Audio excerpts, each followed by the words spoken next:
Where the fuck do I even begin? I don't know what to say. I have no idea what to say. What we saw was so insane. It speaks for itself.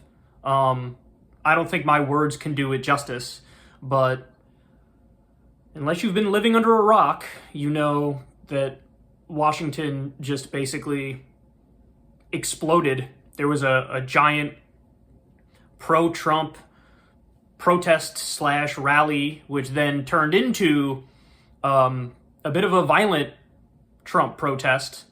Some may even call it a riot. You had the Capitol was stormed. You had armed Trump people storm the Capitol. You had them on the floor of the House. You had them on the floor of the Senate. It was really surreal and really bizarre because there were people. There was some guy who was wearing like some sort of animal skin or something, and he was shirtless and he had like face paint on. There was shooting that went down. There were some armed standoffs, and you had Congress people who had to, go hide in their offices or go hide under their desks, and they were ordered to stay in place. You had the police officers in Washington, D.C., who were totally overrun, totally outmanned. So much so that you had the police from surrounding areas that were called in, police from Maryland. I think there were some police from Virginia that were called in. At first, they were hesitant to call in the National Guard, but ultimately the National Guard was called in. And Donald Trump this entire time, man, he did the most Trumpian thing of all time that will go down in the history books as the most Trumpian thing of all time. He released a video. First, he tweeted about how we must respect our law enforcement officers, must respect our boys in blue. We must do that. And the reason he was tweeting that was because his own supporters were physically assaulting police officers. There were a number of police officers who had to go to the hospital. There's a woman who was shot and killed. We don't know the story behind that one yet, but there's a woman who was shot and killed. So Trump went on Twitter to say, if you're my people, we must show respect to police officers. He sent 2 tweets like that.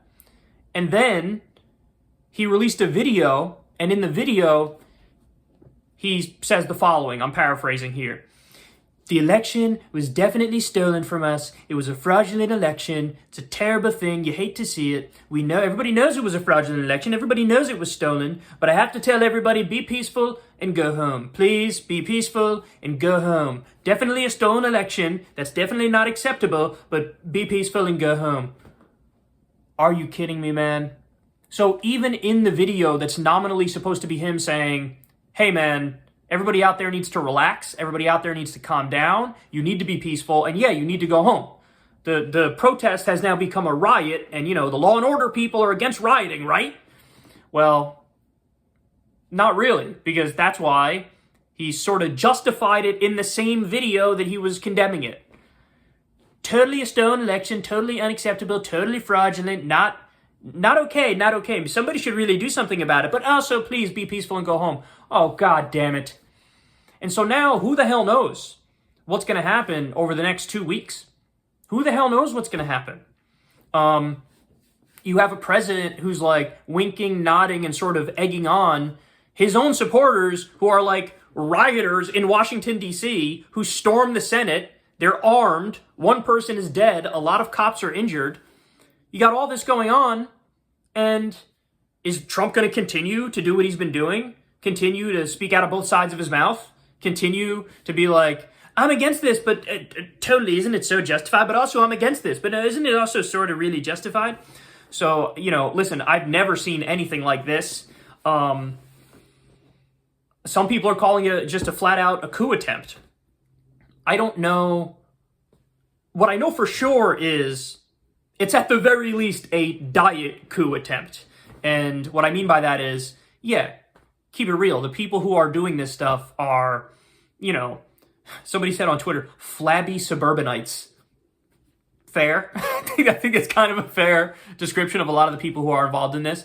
Yeah, you have a lot like Proud Boys types and like your typical run-of-the-mill who you would think of when you think of the type of people that go to a Trump rally. Like, these are the people doing it. So ultimately, they are really disorganized, and it is really scattershot, and I don't think they have any idea what they're doing. They're just sort of tripping over their own dick as they're engaging in this protest, which is also a riot. So I don't know ultimately what's going to happen, but either way, the intent is clear.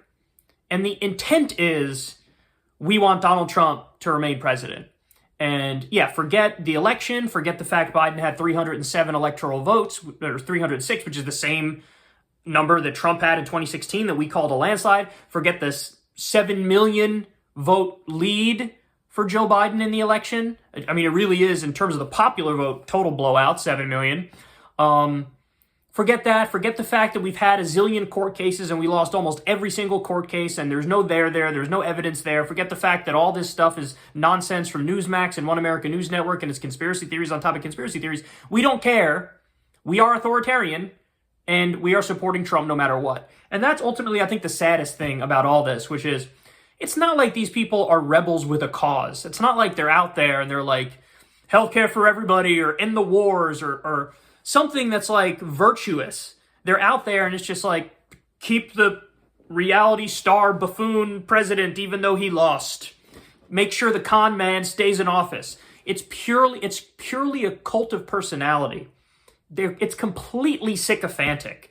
And so there is no there in terms of the substance. I mean, listen, you want to make a point of like, I mean, I think this is a stretch in this instance. These are all people who've been left behind and beaten up by the system, and probably if you look at the average income of them, it's super low. So, you know, the economy screwed them from day number one, and their entire lives, they never felt like they had a shot. Yeah, I'm sure there are some macro trends you could look at. But you know what else I'm sure of? There's plenty of people who are misfits with mental illness that are in there who are partaking in this.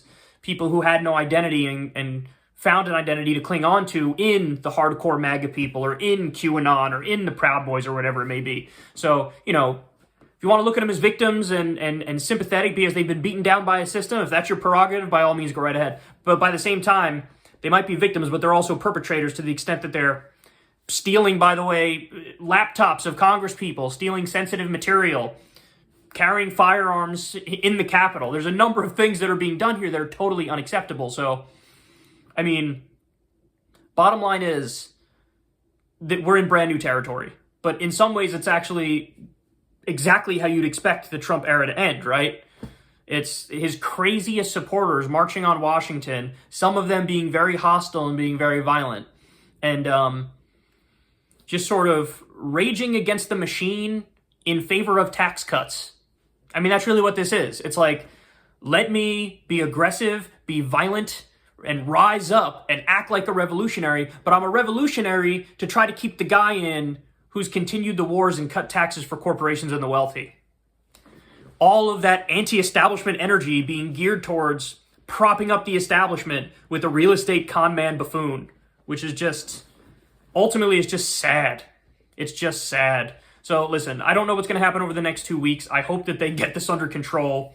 But yeah, this is, it's ugly. It's ugly and it's gross. And who knows what's going to happen moving forward? I really don't. It's a scary thought. It could go in any direction. But all I know is what I saw today is certainly a first. I've never seen anything like this before in my life, and I don't think any of you guys have either.